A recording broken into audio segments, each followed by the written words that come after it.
Hello everyone, welcome to BPS Adda. BPS Adda पर आप सभी का स्वागत है। आज की इस वीडियो में हम मई 2021 के प्रतियोगिता दर्पण का हिंदी मासिक पत्रिका के जितने भी करंट अफेयर्स आपके एग्जाम पॉइंट ऑफ व्यू से इंपॉर्टेंट होगा उन सभी को आज डिस्कस करेंगे। इसका पीडीएफ आपको हमारे टेलीग्राम चैनल से आप डाउनलोड कर सकते हैं। टेलीग्राम चैनल का लिंक आपको डिस्क्रिप्शन बॉक्स में प्रोवाइड कर दिया जाएगा, आप वहां से जाके इसे डाउनलोड कर सकते हैं। आगे बढ़ने से पहले यदि आप हमारे चैनल पर नए हैं तो चैनल को सब्सक्राइब और बेल आइकन को प्रेस जरूर कर दें, सो दैट अगर कोई वीडियो इस चैनल पर अपलोड किया जाता है तो आप मिस ना करें।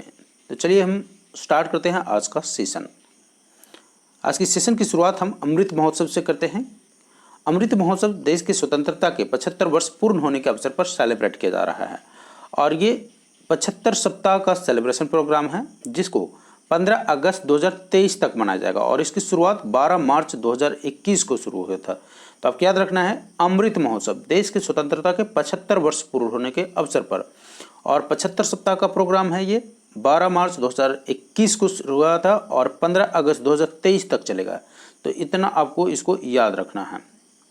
अगला देखते हैं। अगला है जल शक्ति अभियान कैच द रेन, अर्थात अभी हाल ही में प्रधानमंत्री श्री नरेंद्र मोदी जी के द्वारा 22 मार्च 2021 को विश्व जल दिवस के अवसर पर इसकी शुरुआत की गई थी। अब देखिए 22 मार्च को प्रत्येक वर्ष क्या मनाया जाता है? विश्व जल दिवस, ये भी आपको याद रखना है। और विश्व जल दिवस के अवसर पर ही जल शक्ति अभियान कैच द रेन की शुरुआत किसने किया था? तो प्रधानमंत्री श्री नरेंद्र मोदी जी के द्वारा किया था। अब जल शक्ति अभियान कैच द रेन क्यों किया गया था? फॉर सेविंग द वाटर, ठीक है, फॉर कंजर्विंग द वाटर। तो इतना आपको इस प्रश्न से याद है। अगला प्रश्न है केन बेतवा लिंक परियोजना, काफी इंपॉर्टेंट प्रश्न है। अब देखिए केन बेतवा लिंक परियोजना जो है मध्य प्रदेश और उत्तर प्रदेश की सरकारों को भी समझौता हुआ है। किन दो राज्यों को भी समझौता हुआ है? मध्य प्रदेश और उत्तर प्रदेश की सरकारों के बीच। और केन बेतवा लिंक परियोजना के तहत क्या होगा? मध्य प्रदेश में केन नदी पर जो दौधन बांध का निर्माण किया जाएगा। किसका निर्माण किया जाएगा? दौधन बांध का निर्माण किया जाएगा। और उससे क्या होगा? उसके बाद ये जो केन नदी है, ये केन नदी एमपी में पड़ता है और उसके पानी को दौधन बांध बनाकर एमपी में ही बेतवा नदी में ट्रांसफर किया जाएगा। कहाँ ट्रांसफर किया जाएगा? बेतवा नदी में ट्रांसफर किया जाएगा। तो केन और बेतवा दोनों नदियाँ किसकी ट्राइब्यूटरी हैं? यमुना नदी की ट्राइब्यूटरी हैं। तो आपको याद क्या रखना है?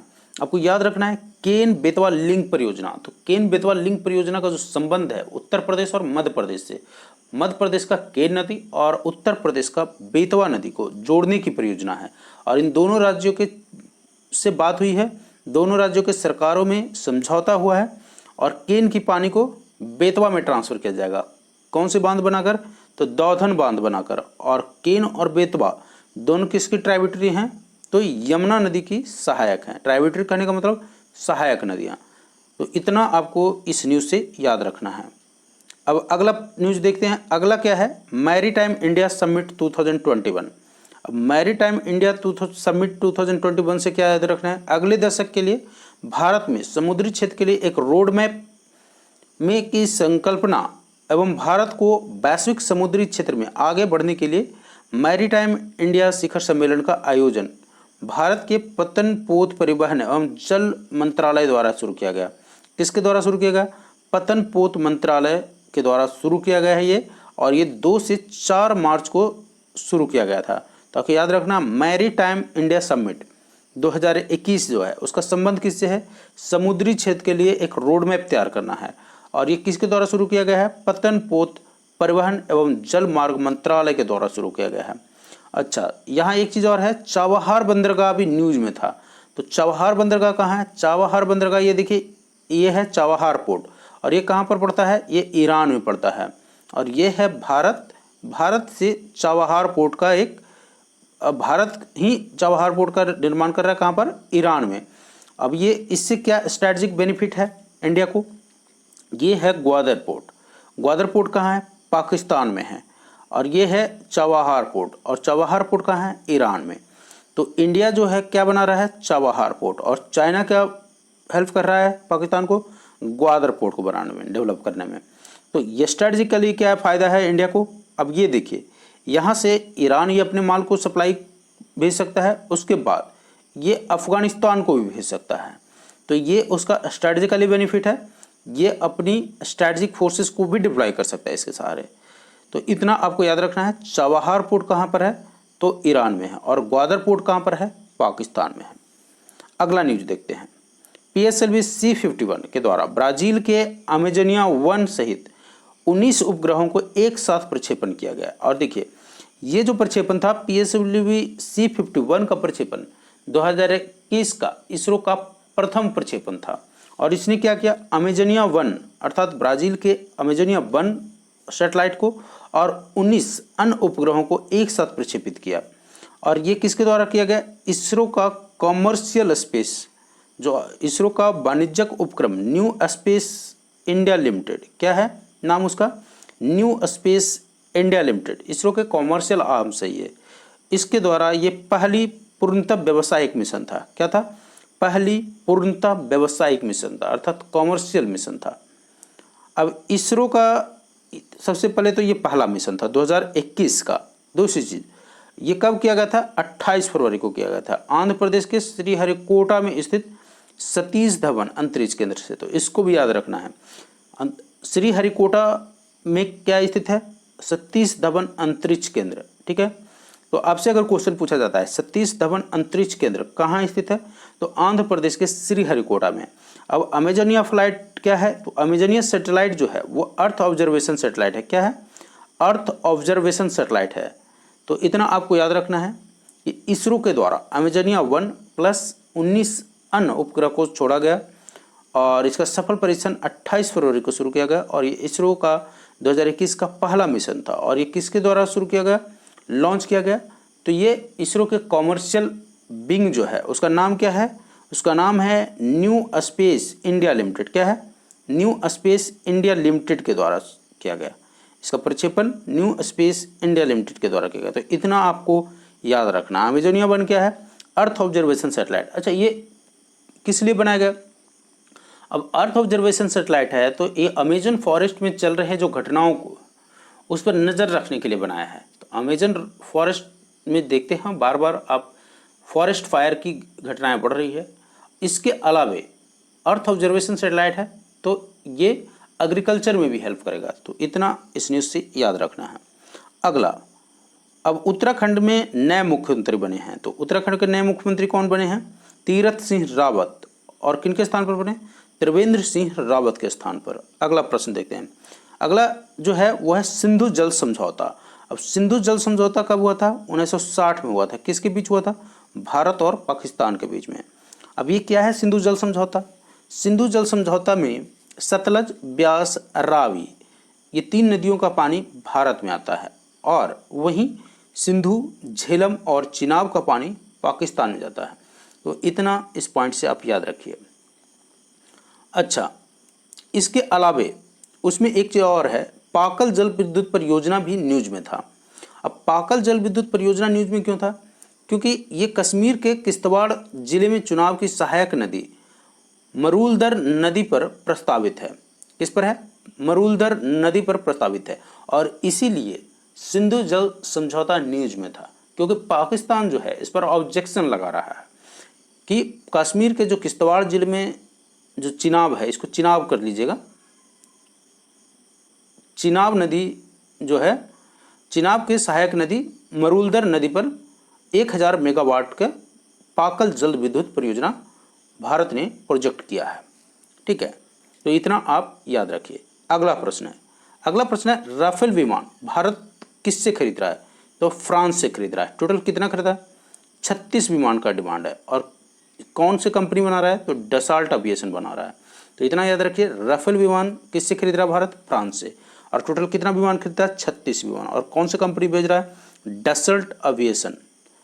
अगला प्रश्न है, अगला है क्वाड से संबंधित। क्वाड का मतलब क्या होता है? क्वाड का मतलब होता है क्वाड्रिलेटरल सिक्योरिटी डायलॉग। क्या होता है? Quadrilateral security dialogue. और क्वाड का मतलब होता है 4। तो इसमें 4 कंट्री कौन कौन है?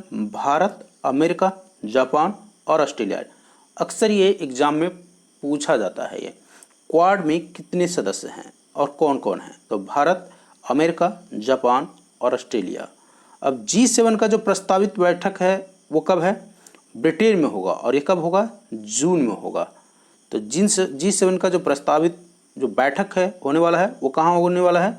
ब्रिटेन में होने वाला है। और ये कब प्रस्तावित है? जून में है। अगला देखते हैं, अगला है संयुक्त राष्ट्र मानवाधिकार परिषद। ठीक है, तो संयुक्त राष्ट्र मानवाधिकार परिषद में वर्तमान में कितने सदस्य हैं? तो 47 सदस्य है। कितना है? 47 सदस्य है। अगला है सिप्री का एक रिपोर्ट आया है, देखिए काफ़ी इंपॉर्टेंट रिपोर्ट है, इसको देख लीजिए। सिप्री का एक रिपोर्ट आया है, उसने बोला है हथियारों की खरीद और आयात में सऊदी अरब के बाद भारत का दूसरा स्थान बरकरार है। और ये समय टाइम फ्रेम कब लिया गया है? 2016 से 2020 का टाइम फ्रेम लिया है। इस बीच में सऊदी अरब के बाद भारत दूसरा कंट्री है जो मिलिट्री अर्थात हथियारों का जो इम्पोर्ट है वो सबसे ज़्यादा करती है। और टॉप 3 कंट्री कौन है? सऊदी अरब नंबर 1 पर, भारत नंबर 2 पर और मिस्र नंबर 3 पर। किसमें? हथियारों को आयात करने में। अमेरिका 2016 से 2020 में हथियारों को बेचने में सबसे बड़ा राष्ट्र बना है, अर्थात सबसे बड़ा निर्यातक राष्ट्र बना है। तो सबसे बड़ा एक्सपोर्ट ऑफ जो वेपन्स है वो किसके द्वारा किया जा रहा है? अमेरिका के द्वारा किया जा रहा है। अब सिप्री क्या है? सिप्री का मतलब होता है Stockholm International Peace Research Institute, और ये कहाँ स्थित है? स्वीडन का एक थिंक टैंक है। क्या है? स्वीडन का थिंक टैंक है। तो इतना इस न्यूज़ से याद रखिए।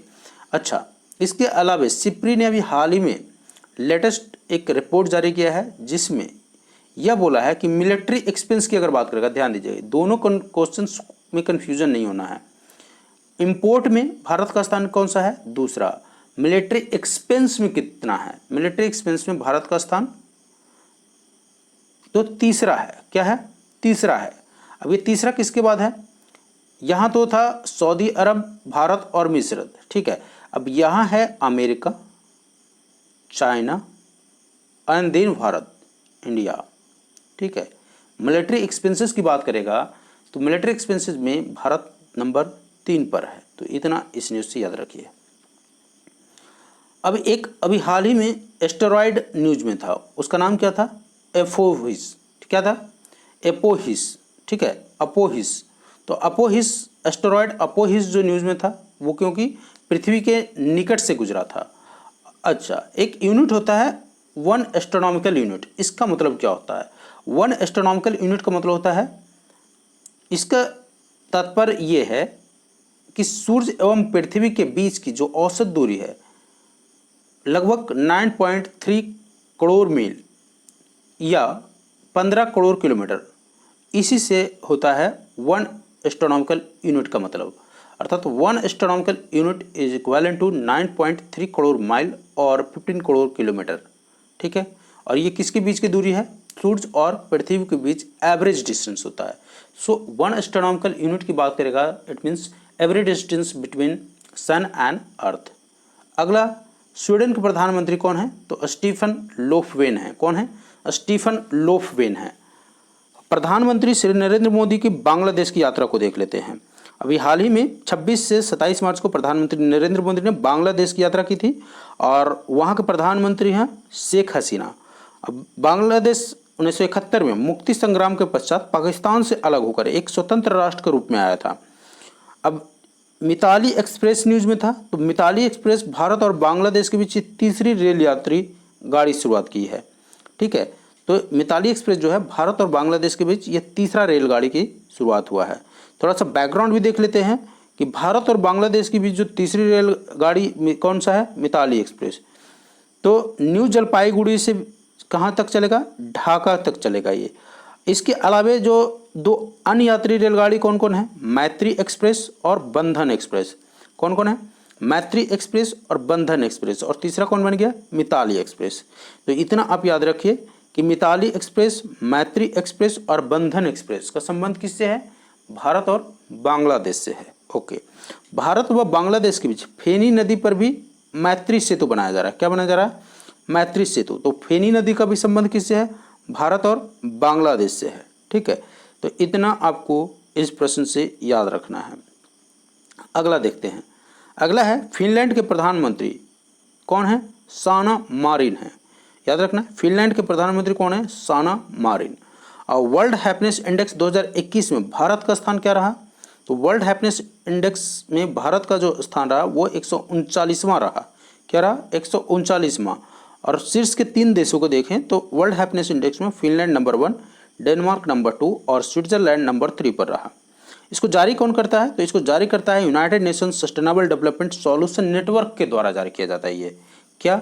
वर्ल्ड हैप्पीनेस इंडेक्स किसके द्वारा जारी किया जाता है? United nation sustainable development solution network के द्वारा जारी किया जाता है। अभी एक चीज न्यूज में था, वो था स्वास्थ्य सुरक्षा निधि। क्या था? स्वास्थ्य सुरक्षा निधि। अब ये क्या है? स्वास्थ्य एवं परिवार कल्याण मंत्रालय है, उसकी महत्वपूर्ण स्वास्थ्य परियोजनाओं के लिए एक single non lapsable reserve fund है। ये क्या है? Single non lapsable reserve fund, अर्थात ऐसा फंड जिसमें पैसा अगर जमा होता है तो वो नॉन लैप्सेबल हो, अर्थात लैप्स नहीं होगा, तो उसी को बोला गया है स्वास्थ्य सुरक्षा निधि। ओके। उत्तर प्रदेश में वन डिस्ट्रिक्ट वन प्रोडक्ट के तहत, अच्छा वन डिस्ट्रिक्ट वन प्रोडक्ट क्या है? ये योगी आदित्यनाथ जो वहाँ के सीएम हैं, योगी आदित्यनाथ का ड्रीम प्रोजेक्ट है। ये वन डिस्ट्रिक्ट अर्थात एक डिस्ट्रिक्ट से एक प्रोडक्ट को क्या किया जाएगा?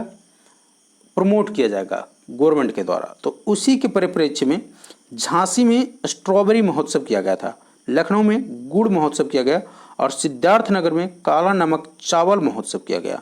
और काला नमक चावल महोत्सव को बुद्ध चावल भी बोला जाता है। अगला क्या है?